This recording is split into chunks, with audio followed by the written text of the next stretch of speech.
Hi friends, welcome back to Mazhathulli creations. ഈ channel നിങ്ങൾ ആദ്യമായിട്ടാണ് കാണുന്നതെങ്കിൽ സബ്സ്ക്രൈബ് ചെയ്യാൻ മറക്കല്ലേ. ACPയുടെ മുന്നിൽ വെച്ച് രാജലക്ഷ്മി ഹോം മിനിസ്റ്ററിനെ വിളിക്കുന്നുണ്ട്. അവിടെ ഉണ്ടായ കാര്യങ്ങളെല്ലാം പറയുന്നു. കാര്യങ്ങളെല്ലാം കേട്ടതിന് ശേഷം ഹോം മിനിസ്റ്റർ പറയുന്നുണ്ട്, രാജലക്ഷ്മി അമ്മ ഫോൺ വെച്ചോളൂ, ഞാൻ ഇപ്പോൾ തന്നെ ACPയെ വിളിക്കാം. എന്നാൽ അദ്ദേഹം എഴുന്നേറ്റ് വരുന്നത് ഇന്ദ്രജിയുടെ മുന്നിലേക്കാണ്. രാജലക്ഷ്മിയാണ് വിളിച്ചത്. മീനാക്ഷിയുടെ കാര്യം തന്നെ പറയാനാണ് വിളിച്ചത്. താൻ എന്നെ കാണാൻ വന്ന കാര്യം അവരറിഞ്ഞിട്ടില്ല. അതുകൊണ്ട് തന്നെ ഞാൻ ഇപ്പോൾ തന്നെ മീനാക്ഷിയെ വിടാൻ പറഞ്ഞേക്കാമെന്ന് പറയുന്നുണ്ട്. ഇപ്പോൾ ACP വിളിക്കാൻ പറയുമ്പോൾ ഇന്ദ്രജി പറയുന്നു, വേണ്ട സർ, തൽക്കാലം സർ ACP വിളിച്ച് മീനാക്ഷിയെ വിടാൻ പറയണ്ട. അതെന്താ, താൻ വന്നത് മീനാക്ഷിക്ക് വേണ്ടിയിട്ടല്ലേ എന്ന് ചോദിക്കുന്നുണ്ട് അദ്ദേഹം ഇന്ദ്രജിയോട്. വന്നത് അതിനു വേണ്ടിയിട്ട് തന്നെയാണ്, പക്ഷേ അവളെ രക്ഷിക്കാൻ രാജലക്ഷ്മി അമ്മ കളത്തിൽ ഇറങ്ങിയ സ്ഥിതിക്ക് ഇനി കളമൊന്ന് മാറ്റി കളിക്കുന്നതാണ് നല്ലത്. ഒരു ദിവസം അവൾ ലോക്കപ്പിൽ കിടക്കട്ടെ. നിങ്ങൾ എന്താ പറയുന്നത്, സ്വന്തം അനുജത്തിയുടെ മകളല്ലേ എന്ന് ഹോം മിനിസ്റ്റർ പറയുമ്പോൾ ഇന്ദ്രജി പറയുന്നു, മീനാക്ഷി എൻ്റെ അനുജത്തിയുടെ മകള് തന്നെയാണ്. അവളോട് എനിക്ക് വാത്സല്യവും സ്നേഹവും ഒക്കെയുണ്ട്. പക്ഷേ ഇപ്പോൾ രാജലക്ഷ്മി അമ്മ വിളിച്ച് അവൾ ജാമ്യത്തിൽ ഇറങ്ങിയാൽ പിന്നെ എൻ്റെ റോൾ എന്താണ് സർ? ഞാൻ ഇങ്ങനെ പറയണമെങ്കിൽ എന്തെങ്കിലും കാരണമുണ്ടെന്ന് സാർ വിചാരിച്ചാൽ മതി. സാറിനെ ഞാൻ നാളെ വിളിക്കാം, രാജലക്ഷ്മി അമ്മയുടെയും മീനാക്ഷിയുടെയും മുന്നിൽ വെച്ച്. അതിനുശേഷം സാർ മീനാക്ഷി വിട്ടയക്കാൻ പറഞ്ഞാൽ മതി. എന്നാൽ ഇത് കേട്ട് അദ്ദേഹം പറയുന്നു, നോക്കൂ ഇന്ദ്രജ, രാജലക്ഷ്മി അമ്മയോട് എനിക്ക് ഒരുപാട് കടപ്പാടുണ്ട്. ഞാൻ അവരോട് ഒരു വാക്ക് പറഞ്ഞു പോയി. അതിനി മാറ്റി പറയുക എന്ന് വെച്ചാൽ ഞാൻ ഈ സ്റ്റേറ്റിലെ ഹോം മിനിസ്റ്ററാണ്, അത് മറക്കരുത്. ഇന്ദ്രജ പറയുന്നു, സാറിൻ്റെ മകളുടെ വിവാഹത്തിന് ഒരു സാരി ഡിസൈൻ ചെയ്തു തന്ന ബന്ധം മാത്രമേ ഉള്ളൂ നിങ്ങൾ തമ്മിൽ. പക്ഷേ ഞങ്ങളുടെ ഗ്രൂപ്പുമായി സാറിനുള്ളത് അങ്ങനെയൊരു ബന്ധമാണോ? ഇന്നത്തെ ഈ മന്ത്രി പദവിയിലെത്താൻ ഞാൻ ചെയ്തു തന്ന സഹായം സാറിന് മറക്കാൻ സാധിക്കുമോ? അതൊക്കെ ഞാൻ പുറത്ത് പറഞ്ഞാൽ എന്തൊക്കെയാണ് സംഭവിക്കാമെന്ന് സാറിന് അറിയാലോ. ചിരിച്ചുകൊണ്ട് അദ്ദേഹം പറയുന്നു, അതൊക്കെ എനിക്കറിയാലോ, ഞാനൊരു തമാശ പറഞ്ഞപ്പോഴത്തേക്കും അത് സീരിയസ് ആയിട്ട് എടുത്തോ? രാജലക്ഷ്മി അമ്മ എവിടെയെങ്കിലും പോയി തുലയട്ടെ, ഞാൻ എന്താണ് ചെയ്യേണ്ടത് അത് പറഞ്ഞാൽ മതി. ഇന്നത്തെ ദിവസം മീനാക്ഷി ലോക്കപ്പിൽ കിടന്നാലും ഒരു കുഴപ്പമില്ല. രാജലക്ഷ്മിയെ കൊണ്ടുപോലും മീനാക്ഷിക്ക് രക്ഷപ്പെടാൻ സാധിക്കില്ലെന്ന് മീനാക്ഷിക്ക് ഒരു ബോധ്യം വരണം. ഏത് പ്രതിസന്ധിയിലും അവൾക്ക് ഞാൻ മാത്രമേ ഉള്ളൂ എന്ന് മീനാക്ഷി തിരിച്ചറിയണം. ഇന്ന് രാജലക്ഷ്മി അമ്മയെ കൊണ്ട് കഴിയാത്തത് നാളെ ഈ ഇന്ദ്രജിയെ കൊണ്ട് കഴിയുമെന്നെല്ലാവർക്കും കാണിച്ചു കൊടുക്കണം. ഇപ്പോൾ സാർ ACP സാറിനെ വിളിച്ച് ഞാൻ പറയുന്നത് പോലെ പറയണം. തൽക്കാലം സാറ് എനിക്ക് ആ ഒരു സഹായം മാത്രം ചെയ്തു തന്നാൽ മതിയെന്നും പറയുന്നു. അങ്ങനെ ഇപ്പോൾ ACPയെ വിളിക്കുന്നുണ്ട്. എന്നാൽ ACP വിളിക്കുമ്പോൾ ACP ടെൻഷനിലാണ്. മുന്നിലിരിക്കുന്ന എല്ലാവരും വളരെ പ്രതീക്ഷയോടെ ഇരിക്കുന്നുണ്ട്. ആ രാജലക്ഷ്മി അമ്മ മേഡം അവിടെ ഇരിപ്പില്ലേ എന്ന് ചോദിക്കുന്നുണ്ട് അദ്ദേഹം. അവരൊരു ശുപാർശ ചെയ്യാനാണ് വിളിച്ചത്. കാര്യങ്ങൾ അന്വേഷിച്ചപ്പോൾ അതൊരു ജെന്യുവിൻ കേസാണെന്ന് മനസ്സിലായി. ഇത് കേട്ടപ്പോൾ തന്നെ ഫോൺ സ്പീക്കറിലിടുകയാണ് ACP. മറ്റൊന്നുമല്ല, രാജലക്ഷ്മി എന്നല്ല, ആരായാലും ശരി, വഴിവിട്ട ഒരു സഹായവും ആർക്കും ചെയ്യരുത്. നിയമം പാലിച്ചാൽ മാത്രം മതി, അത് പറയാനാണ് വിളിച്ചത് എന്ന് അദ്ദേഹം പറയുന്നു. കുറ്റം ചെയ്തവരുടെ അറസ്റ്റ് രേഖപ്പെടുത്തി കോടതിയിൽ ഹാജരാക്ക് എന്ന് പറയുമ്പോൾ അത് കേട്ട് ഞെട്ടി എഴുന്നേൽക്കുകയാണ് രാജലക്ഷ്മി. ഇപ്പോൾ എങ്ങനെയുണ്ട് രാജലക്ഷ്മി അമ്മേ? കേട്ടില്ലേ, ചെമ്പകമംഗലത്തിന്റെ സ്വകാര്യ സ്വത്ത് എന്ന് നിങ്ങൾ പറയുന്ന മന്ത്രിയുടെ കൽപ്പന ദേ മല പോലെ വന്നത് എലി പോലെ പോകുന്നു.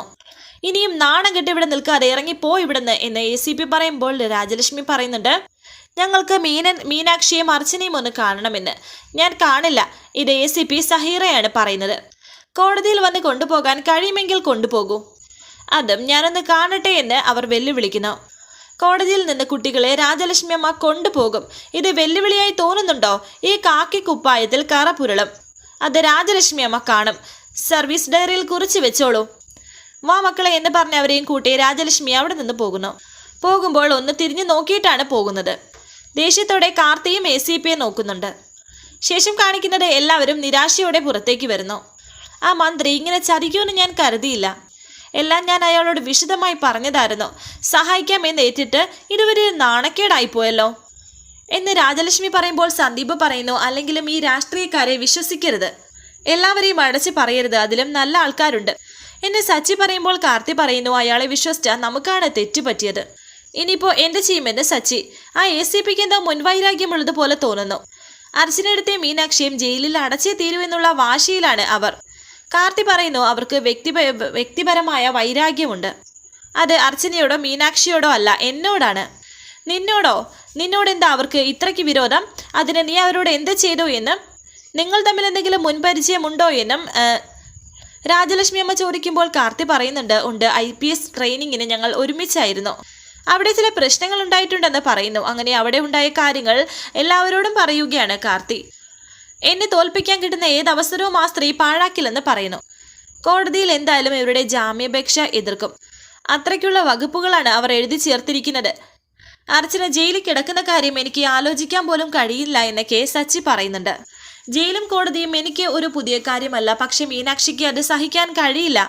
പോലീസ് ജാമ്യാപേക്ഷ എതിർക്കുന്ന സ്ഥിതിക്ക് ജഡ്ജിക്ക് അവരെ റിമാൻഡ് ചെയ്യാൻ അല്ലാതെ മറ്റൊരു വഴിയും ഇല്ലാതെ വരും എന്ന് കാർത്തി പറയുമ്പോൾ രാജലക്ഷ്മി പറയുന്നു, ഇതങ്ങനെ വിട്ടുകൊടുക്കാൻ പാടില്ല. എന്ത് വില കൊടുക്കേണ്ടി വന്നാലും മീനാക്ഷിയും അർച്ചനയും രക്ഷിച്ചേ പറ്റൂ. ഏതെങ്കിലും നല്ല വക്കീലിനെ വെച്ചാലോ എന്ന് സന്ദീപ്. അല്ല, അതിനെപ്പറ്റി ആരുണ്ട് ഈ ചെറിയ സമയത്തിനുള്ളിൽ നമ്മളെ സഹായിക്കാൻ എന്ന് സച്ചി ചോദിക്കുന്നു. വരും, നല്ല ഒന്നാന്തരം വക്കീൽ വരും. അറസ്റ്റ് രേഖപ്പെടുത്തിയാൽ 24 മണിക്കൂറിനകം കോടതിയിൽ ഹാജരാക്കണമെന്നല്ലേ പറയുന്നത്. അത് തെറ്റിക്കാൻ ഈ ACPക്ക് സാധിക്കില്ലല്ലോ. അവിടെ നിന്ന് ഒരു പൂ പറിക്കുന്ന ലാഘവത്തോടെ അവരെ ഇറക്കിക്കൊണ്ടുവരാൻ പറ്റിയ ഒരാൾ എൻ്റെ കയ്യിലുണ്ട്. ഞാൻ വിളിച്ചാൽ ഏത് പ്രതിസന്ധിയിലും എന്നെ സഹായിക്കാൻ അയാളെത്തും. മുത്തശ്ശിക്ക് അത്ര ഉറപ്പുള്ള ആളാണോ എന്ന് കാർത്തി ചോദിക്കുന്നു. ആ മന്ത്രിയെ പോലെ നമ്മളെ പിന്നിൽ നിന്നും ചതിക്കില്ലല്ലോ അല്ലേ എന്ന് സച്ചി ചോദിക്കുന്നു. ഇത് നിങ്ങളാരും കരുതുന്നത് പോലെ ഒരാളല്ല. അവൻ ഇവിടങ്ങുമല്ല, അങ്ങ് ഡൽഹിയിലാണ്, സുപ്രീം കോടതിയിൽ. ആ ചതിയൻ മന്ത്രിയെ പോലെയല്ല. ഇത് നീതിക്കും നിയമത്തിനും വേണ്ടി മാത്രം രാപ്പകൽ പോരാടുന്ന ഒരാളാണ്. നിങ്ങൾക്കറിയാമോ, സുപ്രീം കോടതിയിൽ നിന്നും പൊതു താൽപര്യ ഹർജികളിൽ ഏറ്റവും കൂടുതൽ അനുകൂല വിധി സമ്പാദിച്ചിട്ടുള്ള ആളാണ്. അഴിമതിക്കാരായ മന്ത്രിമാരുടെയും ഉദ്യോഗസ്ഥന്മാരുടെയും പേടി സ്വപ്നമാണ് ഇയാൾ. ഞാൻ വിളിച്ചാൽ അയാൾ വരും. പത്രങ്ങളിലും ചാനലുകളിലും ആ പേര് നിങ്ങൾ പലതവണ വായിക്കുകയും കേൾക്കുകയും ചെയ്തിട്ടുണ്ട്. ഒരു സിറ്റിങ്ങിന് കോടികൾ വരെയാണ് പ്രതിഫലം. എന്താണ് അദ്ദേഹത്തിന്റെ പേര് എന്ന് സച്ചി ചോദിക്കുമ്പോൾ രാജലക്ഷ്മി പറയുന്നു, അഡ്വക്കേറ്റ് ഇട്ടിമാണി വർഗീസ് മാപ്പിള. പിന്നെ ഒരു കേസിന്റെ കാര്യം പറയുന്നുണ്ട് സന്ദീപ്. ഇയാളെക്കുറിച്ചാണോ അമ്മ പറയുന്നത് എന്ന് സന്ദീപ് ചോദിക്കുമ്പോൾ അതെ എന്ന് രാജലക്ഷ്മി. എനിക്ക് വിശ്വസിക്കാൻ കഴിയുന്നില്ല. സുപ്രീം കോടതിയിലെ എല്ലാവരും ബഹുമാനിക്കുന്ന സീനിയർ ലോയറാണ് അദ്ദേഹം നമ്മുടെ കേസിന് വേണ്ടി വരിക എന്ന് വെച്ചാൽ എന്ന് കാർത്തി ചോദിക്കുന്നു. നിനക്ക് വിശ്വാസം വരുന്നില്ല അല്ലേ? എന്നാൽ വിശ്വസിച്ചോളൂ, ഇട്ടിമണി വക്കീൽ വരും. ഒരു പോറല് പോലും ഏൽക്കാതെ അദ്ദേഹം അവരെ രക്ഷിക്കുകയും ചെയ്യും. ഈ പറയുന്നത് ചെമ്പകമംഗലത്തെ രാജലക്ഷ്മിയാണ് എന്ന് അവർ പറയുന്നുണ്ട്. ഇപ്പോൾ എല്ലാവരും ഒരു പ്രതീക്ഷയോടെ നിൽക്കുന്നു. ഇതേ സമയം കാണിക്കുന്നത് അർച്ചനയും മീനാക്ഷിയും. അവർ രണ്ടുപേരും അവരുടെ സങ്കടങ്ങൾ പങ്കുവെച്ചുകൊണ്ടിരിക്കുന്നു. പറഞ്ഞെടുത്തോളം നമ്മൾ രണ്ടുപേരും തുല്യ ദുഃഖിതരാണെന്ന് പറയുന്നുണ്ട്. എനിക്ക് തോന്നുന്നത് നമ്മൾ രണ്ടുപേരും പരിചയപ്പെടാൻ വേണ്ടി ദൈവമൊരുക്കിയ സിറ്റുവേഷനാണ് ഇത് എന്നാണ്. സത്യത്തിൽ നമ്മൾ നേരത്തെ പരിചയപ്പെടേണ്ടവരായിരുന്നു എന്ന് മീനാക്ഷി. ഈ സമയത്ത് ACP അവിടേക്ക് വന്നു. ഓ, കണ്ണീർ കുരുവികൾ കഥനക്കഥ പാടുവായിരിക്കും അല്ലേ? എന്താടി, രണ്ടും കൂടി എന്നെ പേടിപ്പിക്കുകയാണോ? നോക്കി ഒന്നും മിണ്ടാതെ ഇങ്ങനെ വെറുതെ ഇരുന്നോ? പുറത്തിറങ്ങാവുന്ന രണ്ടുപേരും സ്വപ്നം കാണണ്ട. ഇവിടുന്ന് വിട്ടാലും നേരെ ജയിലിലേക്ക്. ഈ ജന്മത്ത് നിങ്ങളൊന്നും പുറത്തിറങ്ങില്ല. ആരുടെ കോടതിയിലെ കേസെടുക്കുന്നതെന്ന് നിങ്ങൾക്കൊക്കെ അറിയാമോ? ഈ ലോകത്തോട് മുഴുവനും പകയായി നടക്കുന്ന ഒരു സ്ത്രീയാണ് ജഡ്ജ്. നീയൊക്കെ പെട്ടു. ജഡ്ജിന്റെ പേര് കേട്ടാൽ തന്നെ നിങ്ങളൊക്കെ ഞെട്ടും. റീന മേരി കുര്യൻ. പിന്നീട് കാണിക്കുന്നത് ഈ ജഡ്ജിന്റെ വീട്ടിലേക്ക് ഒരാൾ മതിൽ ചാടി കയറുന്നുണ്ട്. അവിടെ പോലീസ് സെക്യൂരിറ്റിയായി നിൽപ്പുണ്ടായിട്ടും ഇദ്ദേഹം അവിടെ കയറുകയാണ്. എന്നിട്ട് ഒരു ജനൽ തുറന്നു നോക്കുന്നു. എങ്ങനെയെങ്കിലും അത് ആ ലോക്ക് തുറക്കാനുള്ള ഒരു പരിപാടിയിലാണ്. ജനൽ തുറന്ന് ജനലിലൂടെ കൈയിട്ട് ആ ലോക്ക് തുറക്കുന്നുണ്ട് കതകിന്റെ. എന്നിട്ട് അതുവഴി അകത്തേക്ക് കയറുന്നു. ഏതോ ഒരു ഫയൽ എടുക്കാനുള്ള വരവായിരുന്നു അയാൾ. എന്നാൽ പെട്ടെന്ന് എന്തോ ശബ്ദം കേട്ട് അവർ എഴുന്നേൽക്കുകയും കള്ളൻ എന്ന് പറഞ്ഞ് വിളിച്ചു പോവുകയും ചെയ്യുന്നു. ഇതേസമയം അയാൾ രക്ഷപ്പെടാൻ ശ്രമിക്കുന്നുണ്ട്. പെട്ടെന്ന് സെക്യൂരിറ്റി അവിടേക്ക് ഓടി വന്നു. ആരാണ് നീ എന്ന് പറഞ്ഞ് ഓടി വരുമ്പോൾ അയാൾ പെട്ടെന്ന് സെക്യൂരിറ്റിയെ തള്ളി മാറ്റിയിട്ട് അവിടെ നിന്നും ഓടി രക്ഷപ്പെട്ടു പോവുകയാണ്. മേഡം, അയാൾ രക്ഷപ്പെട്ടു കഴിഞ്ഞു എന്ന് പോലീസ് പറയുമ്പോൾ റീന കുര്യൻ പറയുന്നുണ്ട്, CCTVയിൽ പോയി നോക്കുക, എന്നിട്ട് പോലീസിനെ വിളിക്ക്. മേഡം, അവർ വരുന്നതും പോകുന്നതും ക്ലിയർ ആയിട്ടുണ്ട് എന്ന് CCTV പരിശോധിച്ചതിന് ശേഷം പോലീസ് പറയുന്നുണ്ട്. ഒരു കള്ളനെ പിടിക്കാൻ കഴിയാത്ത താനൊക്കെ എവിടുത്തെ ഗൺമാനാണോ? വേഗം പോലീസ് സ്റ്റേഷനിലേക്ക് വിളിക്കുകയെന്ന് മേഡം പറയുന്നുണ്ട്. അങ്ങനെ ഇപ്പോൾ മേഡം പോലീസിനെ വിളിക്കുകയാണ്. ശേഷം കാണിക്കുന്നത് വക്കീൽ ഹാജരാക്കിയിരിക്കുകയാണ്. എന്നിട്ട് ഡിഫൻസ് വക്കീൽ ആരാണെന്ന് അവർ ചോദിക്കുന്നു. ഇട്ടിമാണി വക്കീലാണെന്ന് പറഞ്ഞപ്പോൾ തന്നെ അവർക്ക് വിശ്വസിക്കാൻ കഴിയുന്നില്ല. അർച്ചനയും മീനാക്ഷിയും അവിടേക്ക് കൊണ്ടുവന്നിരിക്കുകയാണ്. അവന്തിക അവിടെയുണ്ട്. അർച്ചനയെ വന്ന് കളിയാക്കുകയാണ് അവന്തിക. നിന്നെ ഇങ്ങനെ കാണാൻ നല്ല ഭംഗിയുണ്ടെന്ന് പറയുന്നു. ജയിലിലെ ഗേറ്റ് കടന്ന് നീ അകത്തേക്ക് പോകുന്നതുവരെ അത് കാണാൻ ഞാൻ നിന്റെ കൂടെ തന്നെ ഉണ്ടാകുമെന്ന് അവന്തിക പറയുന്നു. ദേഷ്യത്തോടെ അർച്ചന അവന്തികയെ നോക്കുന്നുണ്ട്. തുടർന്ന് അവന്തിക തൻ്റെ സീറ്റിലേക്ക് പോയിരിക്കുന്നുണ്ട്. രാജലക്ഷ്മി അമ്മയും പിന്നെ ദേവരാജനും അങ്ങനെ കുറേ ആൾക്കാരുണ്ട്. സച്ചിയും സന്ദീപും എല്ലാവരും അവിടേക്ക് വന്നിട്ടുണ്ട്. ജഡ്ജി റീന കുര്യനും അവിടേക്ക് വന്നു. ആദ്യത്തെ കേസ് അർച്ചനയുടേതാണ്. അർച്ചനയെ വിളിച്ചിരിക്കുകയാണ് അവിടേക്ക്. ഡിഫൻസ് ലോയർ വന്നിട്ടില്ല എന്ന് ജഡ്ജി ചോദിക്കുന്നു. ഇതേസമയം പുറത്തൊരു കാറ് വന്നിട്ടുണ്ട്. ഇട്ടിമാണിയാണ് വന്നിരിക്കുന്നത്. അദ്ദേഹം അവിടേക്ക് ഹാജരായിരിക്കുന്നു. അവന്തിക ഏർപ്പാടാക്കിയ ഒരു വക്കീല് പറയുന്നുണ്ട്, 6 മാസം പോലും പ്രായമാകാത്ത ഒരു കുഞ്ഞിനെയാണ് ഈ സ്ത്രീ മോഷ്ടിച്ചുകൊണ്ട് പോയിരിക്കുന്നത്. ശരിയല്ല എന്ന് ചോദിക്കുമ്പോൾ അർച്ചന പറയുന്നു, അല്ല, കുഞ്ഞിനെ ഞാൻ മോഷ്ടിച്ചിട്ടില്ല. മോഷ്ടിക്കാതെ പിന്നെ കുഞ്ഞിനെ കളഞ്ഞു കിട്ടിയോ എന്ന് ചോദിക്കുന്നുണ്ട്. അല്ല, ഭിക്ഷക്കാരുടെ കയ്യിൽ നിന്നാണ് എനിക്ക് ആ കുഞ്ഞിനെ കിട്ടിയതെന്ന് അർച്ചന. നാടോടികളായ ഭിക്ഷക്കാരുടെ കയ്യിൽ നിന്നും നിങ്ങളാണ് ആ കുഞ്ഞിനെ തട്ടിക്കൊണ്ടുപോയത്, അതല്ല ശരിയെന്ന് ചോദിക്കുന്നു. അല്ല, ഞാൻ ആ കുഞ്ഞിനെ രക്ഷിക്കായിരുന്നു എന്ന് അർച്ചന. കള്ളം, പച്ച കള്ളമാണ് നിങ്ങൾ പറയുന്നത്. നിങ്ങളാണ് കുഞ്ഞിനെ മോഷ്ടിച്ചത് എന്ന് അവർ വീണ്ടും പറയുന്നു. എന്നിട്ട് നിങ്ങളിപ്പോൾ ആ കുഞ്ഞിനെ എങ്ങോട്ടാണ് മാറ്റിയത് എന്ന് അദ്ദേഹം അർച്ചനയോട് ചോദിക്കുമ്പോൾ അർച്ചന പറയുന്നു, ഞാൻ എങ്ങോട്ടും മാറ്റിയിട്ടില്ലെന്ന്. മാറ്റിയിട്ടില്ല, ഇത്രയും ദിവസം നിങ്ങളുടെ കയ്യിൽ ഉണ്ടായിരുന്നു ആ കുഞ്ഞ്. പോലീസ് വരുമെന്ന് മുൻകൂട്ടി അറിവ് കിട്ടിയപ്പോൾ നിങ്ങൾ ആ കുഞ്ഞിനെ എങ്ങോട്ടോ മാറ്റിയിരിക്കുന്നു. ഇത് കോടതി മുറിയാണ്. സത്യം പറഞ്ഞില്ലെങ്കിൽ കടുത്ത ശിക്ഷ കിട്ടുമെന്ന് പറയുന്നു. എൻ്റെ മോളെ ആരോ വീട്ടിൽ നിന്ന് മോഷ്ടിച്ചോണ്ട് പോയതാണെന്ന് കരഞ്ഞുകൊണ്ട് അർച്ചന പറയുന്നുണ്ട്. മോഷ്ടിച്ചോണ്ട് പോയി പോലും. നിങ്ങളെക്കാൾ വലിയ കള്ളി വേറെ ആരാണുള്ളത്? സത്യം പറയണം, കുഞ്ഞിനെ നിങ്ങൾ എവിടെയാണ് ഒളിപ്പിച്ചിരിക്കുന്നത് എന്ന് അദ്ദേഹം വീണ്ടും ചോദിക്കുന്നു. ഞാൻ കുഞ്ഞിനെ എവിടെയും ഒളിപ്പിച്ചിട്ടില്ല എന്ന് അർച്ചന ആവർത്തിച്ച് പറയുന്നുണ്ട്. കേട്ടില്ലേ യുവർ ഓണർ, നന്മയുടെ ഒരു കണിക പോലുമില്ലാത്ത ഈ സ്ത്രീ കുട്ടിയെ മോഷ്ടിക്കണമെന്ന് ഗൂഢാലോചനയോടെ തന്നെ ശിവരാമന്റെ വീട്ടിൽ മുൻകൂട്ടി പോയിട്ടുണ്ട്. ശരിയല്ലേ ഞാൻ പറഞ്ഞത്? പണവും സമ്മാനങ്ങളും കൊടുത്ത് ശിവരാമനെയും ഭാര്യയും വശീകരിക്കാൻ ശ്രമിച്ചിട്ടുണ്ട്. അതിന് സാക്ഷികളുണ്ടെന്ന് പറയുന്നു. അത് നിഷേധിക്കാൻ നിങ്ങൾക്ക് കഴിയുമെന്ന് ചോദിക്കുമ്പോൾ അർച്ചന പറയുന്നു, ഇല്ല, ഞാൻ അങ്ങനെ ചെയ്തിട്ടില്ല. ആ കുഞ്ഞിനെ മോഷ്ടിക്കാൻ വേണ്ടിയിട്ടല്ലേ നിങ്ങൾ ശിവരാമന്റെ ഭാര്യയ്ക്ക് വിഷം കൊടുത്തു കൊന്നത് എന്നും ചോദിക്കുന്നു. അയ്യോ അല്ല എന്ന് ഞെട്ടലോടെ പറയുകയാണ് അർച്ചന. അതിന് തെളിവുകളും സാക്ഷികളും ഉണ്ടെങ്കിലോ എന്ന് പറയുമ്പോൾ അർച്ചന പറയുന്നു, ഒരിക്കലുമില്ല, ഞാൻ അങ്ങനെ ചെയ്തിട്ടില്ല. പിന്നെ എന്തിനാണ് നിങ്ങൾ അന്നേ ദിവസം ആ വീട്ടിലേക്ക് പോയതെന്ന്, ആ കുഞ്ഞിനെ ഒന്ന് കാണാൻ എന്ന് കരഞ്ഞുകൊണ്ട് അർച്ചന പറയുന്നുണ്ട്. കേട്ടില്ലേ മേഡം, ഇവർ പറയുന്നത് അന്നേ ദിവസം ഇവർ ആ വീട്ടിൽ പോയി ശിവരാമന്റെ ഭാര്യയ്ക്ക് വിഷം കൊടുത്തതും ഇവർ തന്നെയാണ്. പ്രോസിക്യൂഷന് ബലമായ സംശയമുണ്ട് എന്നും പറയുന്നു. അത്തരത്തിലൊരു അന്വേഷണം പോലീസ് നടത്തിയിരുന്നോ എന്ന് കോടതി ചോദിക്കുന്നു.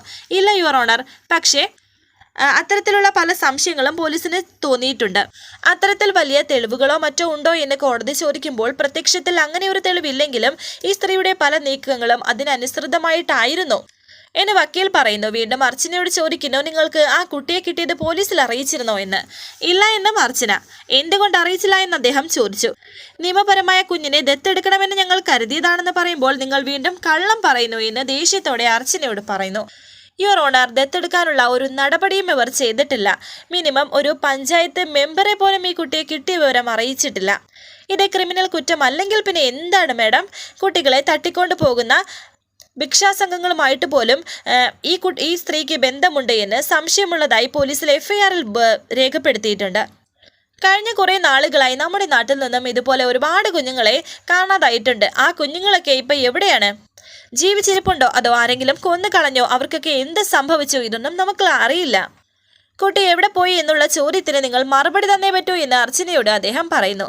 ശിവരാമന്റെ ഭാര്യയുടെ ദുരൂഹ മരണത്തിൽ തുടർന്ന് ശിവരാമന്റെ തിരോധാനത്തിന് പിന്നിലും ഇവർക്ക് പങ്കുണ്ട് എന്നുള്ള കാര്യം പ്രോസിക്യൂഷൻ ഉറച്ചു വിശ്വസിക്കുന്നു. ആയതിനാൽ കൂടുതൽ അന്വേഷണം നൽകി സത്യം തെളിയുന്നതുവരെ ഈ പ്രതിക്ക് ജാമ്യം നൽകരുത് എന്ന് ഞാൻ താഴ്മയെ അപേക്ഷിക്കുന്നു എന്ന് പറഞ്ഞ് അദ്ദേഹത്തിന്റെ വാദം അവസാനിപ്പിച്ചു. അവന്തിക വല്ലാത്തൊരു സന്തോഷത്തിൽ തന്നെയാണ്. അർച്ചനയാണെങ്കിൽ കരഞ്ഞുകൊണ്ട് നിൽക്കുന്നു. ഇനി അടുത്തത് ഡിഫൻസ് വക്കീലാണ്. ഇട്ടിമാണി അദ്ദേഹം അവിടേക്ക് വന്നു. അദ്ദേഹം പറയുന്നു, എൻ്റെ കക്ഷിയായ അർച്ചനയുടെ ജാമ്യാപേക്ഷയല്ല ബഹുമാനപ്പെട്ട കോടതിക്ക് മുന്നാകെ ഞാനിപ്പോൾ സമർപ്പിക്കുന്നത്. അപ്പോൾ താങ്കളുടെ കക്ഷിക്ക് ജാമ്യം വേണ്ടെന്നാണോ എന്ന് കോടതി ചോദിക്കുന്നു. അല്ല യുവർ ഓണർ, ഈ കേസ് തന്നെ സസ്പെൻഡ് ചെയ്യുകയും എൻ്റെ കക്ഷിയായ ശ്രീമതി അർച്ചനയെ വെറുതെ വിടുകയും ചെയ്യണമെന്നാണ് ഞാൻ ഈ കോടതിക്ക് മുന്നിൽ അപേക്ഷിക്കുന്നത്. ഇത് കേട്ട് പുച്ഛത്തോടെ ഇരിക്കുകയാണ് അവന്തിക. പിന്നെയും വാദിഭാഗം വക്കീൽ എഴുന്നേറ്റ് നിന്നിട്ട് പറയുന്നുണ്ട്, ഡിഫൻസ് ലോയർ ഈ കോടതിയെ പരിഹസിക്കുകയാണ്. കോടതി കേസ് മുഴുവനും കേൾക്കുന്നതിന് മുമ്പ് പ്രതിയെ വെറുതെ വിടുക എന്ന് പറഞ്ഞാൽ കോടതിയെ അപമാനിക്കുന്നതിന് തുല്യമല്ലേ എന്ന് പറയുമ്പോൾ കോടതി ചോദിക്കുന്നുണ്ട്, താങ്കൾക്ക് BP ഉണ്ടോ എന്ന്. കുറച്ച് മേഡം എന്ന് അദ്ദേഹം പറയുന്നു. എന്നാൽ അതിൻ്റെ ടാബ്ലറ്റ് കഴിച്ചിട്ട് കുറച്ചു നേരം വിശ്രമിക്കാൻ അവർ പറയുന്നുണ്ട് കോടതി. ഇനി ഡിഫൻസ് ഭാഗം വക്കീൽ പറയുന്നുണ്ട്, 1-2 കണ്ടന്റ് പറയാൻ 1-2 കാര്യങ്ങൾ കേൾക്കാൻ ബഹുമാനപ്പെട്ട കോടതി എന്നെ അനുവദിക്കണം. അർച്ചനയോട് ചോദിക്കുന്നുണ്ട് എന്താ കുട്ടിയുടെ പേര് എന്ന്. അർച്ചന പേര് പറയുന്നു. വിവാഹിതയാണോ എന്ന് ചോദിക്കുന്നു. കുട്ടികളുണ്ടോ എന്നും ചോദിക്കുന്നു. ഞങ്ങൾക്ക് കുട്ടികളില്ലെന്ന് കരഞ്ഞുകൊണ്ട് പറയുന്നു. അതിനുള്ള ട്രീറ്റ്മെന്റിലാണെന്ന് പറയുന്നു. ഏത് ഡോക്ടറാണ് അർച്ചനയെ ട്രീറ്റ്മെന്റ് ചെയ്യുന്നത് എന്ന് വക്കീൽ ചോദിച്ചു. ഡോക്ടർ സന്ധ്യ എന്ന് അർച്ചന പറയുമ്പോൾ അടുത്ത ക്വസ്റ്റ്യൻ ചോദിക്കുകയാണ് വക്കീൽ. ഡോക്ടർ സന്ധ്യയുടെ നിർദ്ദേശമനുസരിച്ച് ചെന്നൈയിലേക്ക് ട്രീറ്റ്മെന്റിന് പോകാൻ നിങ്ങൾ തീരുമാനിച്ചിരുന്നു മുൻപ്. എന്താ ശരിയല്ലേ എന്ന് ചോദിക്കുമ്പോൾ ശരിയാണെന്ന് അർച്ചന. ഈ ശിവരാമൻ എന്ന് പറയുന്ന ആളിനെ മുന്നേ പരിചയമുണ്ടോ എന്ന് ചോദിക്കുന്നു. ഉണ്ട്, ഞങ്ങളുടെ വീട്ടിലെ ഡ്രൈവർ ആയിരുന്നു എന്ന് അർച്ചന പറയുമ്പോൾ കോടതിയോട് വക്കീൽ പറയുന്നു, യുവർ ഓണർ, കുട്ടികളെ തട്ടിക്കൊണ്ടു പോകുന്ന കൊട്ടേഷൻ സംഘത്തിലെ അംഗമാണെന്നും വലിയ കൊലപാതക കേസിൽ സംശയിക്കുന്ന ആളാണെന്നുമൊക്കെ പ്രോസിക്യൂഷൻ മുദ്രകുട്ടിയ ഒരു പെൺകുട്ടിയുടെ ജീവിതമാണ് കോടതി കേട്ടത്. എന്തൊക്കെ മണ്ടത്തരങ്ങളും കെട്ടിച്ചമച്ച കഥകളുമൊക്കെയാണ് ഈ പാപം പെൺകുട്ടിയുടെ മേൽ അടിച്ചേൽപ്പിക്കാൻ ശ്രമിച്ചത്. സ്വന്തം വീട്ടിലെ ഡ്രൈവറായ ഒരാളുടെ വീട്ടിൽ പോയി അവർക്ക് ജനിച്ച കുഞ്ഞിനെ ഒന്ന് കാണുന്നതോ സമ്മാനം കൊടുക്കുന്നതോ നമ്മുടെ നാട്ടിൽ വലിയൊരു തെറ്റാണോ? നമ്മുടെയൊക്കെ അയൽ വീട്ടിലും ബന്ധുവീട്ടിലും ഒരു കുഞ്ഞ് ജനിച്ചാൽ നമ്മളൊക്കെ അവരെ കാണാൻ പോവില്ലേ? അതുപോലെ തന്നെയാണ് അർച്ചനയും ആ വീട്ടിലേക്ക് പോയത്.